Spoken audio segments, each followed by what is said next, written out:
The Reserve Bank of Australia, or RBA, recently decided to keep interest rates the same. This has left many homeowners feeling trapped, like they're in a mortgage prison. This means they're stuck with loans that have high interest rates and they can't refinance. Refinancing usually helps people get a lower interest rate, but stricter rules are making it harder to get new loans. This is causing a lot of stress and worry for Australian families. Many homeowners were hoping the RBA would lower rates. They thought this would make their monthly payments easier to handle. Some wanted to switch to a cheaper loan, but the RBA's decision means they're stuck with their current expensive loans. This makes it harder to manage their money and plan for the future. The RBA's decision to keep rates the same has big consequences. It affects not just homeowners, but the whole economy.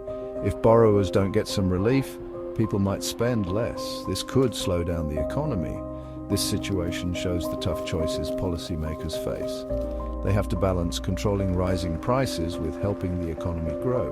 Right now, we need creative solutions and help for homeowners who are struggling. The government and banks need to work together. They need to find ways to ease the pressure on borrowers and prevent problems in the housing market. The next few months will be important to see what happens because of the RBA's decision.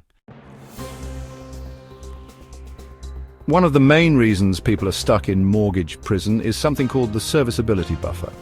This rule was made by the Australian Prudential Regulation Authority, or APRA.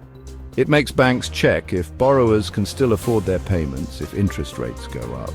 This rule is supposed to protect borrowers from taking on too much debt, but it's also making it harder for them to refinance. The serviceability buffer is like a safety net. It makes sure borrowers can handle higher payments if interest rates increase. But this buffer is set high, currently 3% above the loan's interest rate. This means even if you want to refinance to a loan with a lower interest rate, you still need to prove you can afford payments at the higher rate, plus 3%. For example, let's say you have a $500,000 mortgage at a 7% interest rate. You want to refinance to a loan with a 6% interest rate to save money. But because of the 3% serviceability buffer, you need to show you can afford payments at a 9% interest rate. This can be really hard for many borrowers, even those who have always made their payments on time. This high serviceability buffer is especially tough right now. Many people are facing higher living costs and their wages aren't going up. This makes it even harder to meet the stricter rules for getting a loan. So many borrowers who could benefit from refinancing can't do it. This leaves them stuck with higher interest rates, making things even more stressful. Financial experts are worried about how the serviceability buffer is affecting borrowers. Sally Tyndall, who works at CanStar, says, "Mortgage prison can be a surprise." She explains that many borrowers have been paying down their mortgages, only to find out they can't refinance because of this rule. People are doing the right thing by paying down their debt, but they are being punished for it, she says. Tyndall also points out that the serviceability buffer isn't fair for everyone. She thinks banks should be more flexible and look at each person's situation. A blanket rule doesn't work for everyone, she argues. James Alger, a mortgage broker at Mortgage Choice, agrees with Tyndall. He's seen more and more borrowers struggling to refinance because of the serviceability buffer. It's becoming a real problem, he says. People are feeling trapped and frustrated. Algar suggests that borrowers who are having trouble refinancing should talk to a mortgage broker. A good broker can help you understand the lending market and find a lender who is willing to be more flexible, he advises. Even though the serviceability buffer is a big problem for many borrowers, there is some good news. APRA has said banks can make exceptions if it makes sense.